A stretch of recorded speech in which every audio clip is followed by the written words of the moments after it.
नमस्कार दोस्तों, उषा की आवाज चैनल में आप सभी का स्वागत है। हमारी आज की कहानी है घर के संस्कार।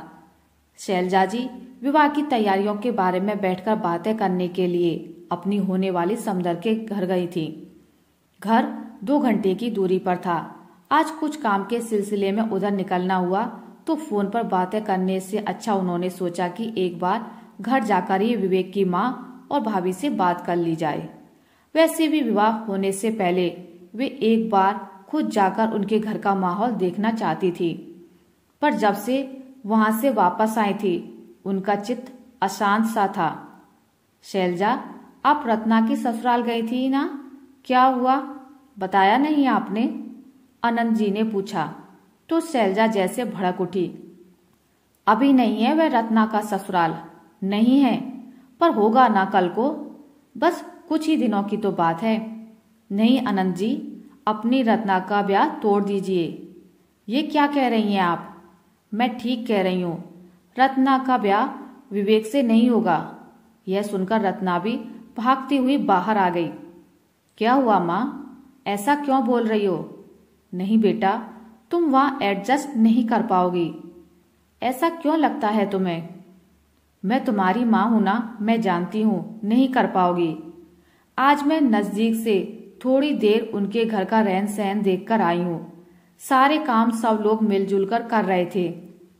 दोनों सास बहू काम में लगी हुई थी। यहाँ तक कि विवेक और उसके पापा भी कुछ ना कुछ हेल्प कर रहे थे। ऐसा तो अपने घर में नहीं होता, ना ही तुमने कभी देखा है। माँ के साथ तो मिलकर तुमने आज तक एक काम नहीं किया। बताओ, उन लोगों के साथ कैसे दोगी? क्या माँ, मजाक मत करो। नहीं बेटा, बिल्कुल नहीं, मैं मजाक नहीं कर रही हूँ। मैं उन लोगों की खुशहाल जिंदगी को अपनी नक चढ़ी बेटी को भेजकर बर्बाद नहीं करना चाहती। तुम्हें संयुक्त परिवार नहीं, एकल परिवार चाहिए।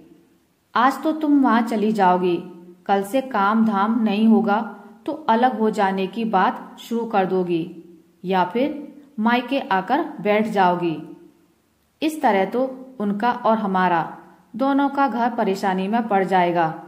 इससे बेहतर है कि मैं तुम्हारा ब्याह कहीं किसी ऐसे लड़के से करूं जो अकेला हो या फिर अकेला ही रहता हो, जिससे वहां तुम्हारी जो मर्जी आए तुम करो और वैसे ही रहो। यह क्या ऊट पटांग लगा रखा है शैलजा जी? इतना अच्छा घर परिवार है, इतना अच्छा संस्कारी लड़का है, आप कैसी बात लेकर बैठ गईं? अच्छा है, तभी तो उन्हें हमारी स्वतंत्र विचारों की, सिर्फ पढ़ाई और नौकरी कर सकने में समर्थ बेटी से बचाना चाह रही हूँ। रत्ना की आंखों में अब तक आंसू भर आए। नहीं मम्मा, और कितना जलील करोगी? 6 महीने से शादी की बात हो रही है, विवेक और मेरी अच्छी बनती है, अब ऐसी बातें मत करो। शैलजा जी, आप बात मत बढ़ाइए, शादी वहीं होगी, बस आप तैयारी करिए, यह मेरा आखिरी फैसला है। रत्ना की शादी तय समय पर विवेक के साथ हो गई। 2-3 महीने का समय भी हंसी खुशी यहाँ वहां आते जाते बीत गया, पर माँ का मन अंदर ही अंदर रत्ना के भविष्य को लेकर अभी भी आशंकित था। इस बार रत्ना बहुत दिनों बाद मायके आई। वह खुश थी। माँ ने उसका हाथ पकड़ अपने पास बिठा लिया और प्यार से सर पर हाथ फेरकर पूछा, बेटा सचमुच खुश तो है ना? रत्ना माँ के मन की आशंका समझ गई। उसने माँ के कंधे पर अपना सर रख दिया और चेखते हुए बोली, हाँ माँ, बहुत खुश हूँ। मैंने अपनी परेशानी के बारे में पहले ही विवेक को बता दिया था कि मुझसे अधिक घर का काम नहीं हो पाता। उन सबको यह बात पता है, सब मेरा बहुत ख्याल रखते हैं। मैं भी अब बहुत कुछ सीख चुकी हूँ। जिस तरह तुम पर धौंस दिखाती थी वहां नहीं करती। जैसे तुमको देखा है सबका ध्यान रखते हुए वही करने की कोशिश करती हूँ। तुम्हारी बेटी हूँ, इतना तो भरोसा रखो। अब तो मैं घर के कामों में उनके साथ साथ सहयोग भी करती हूँ।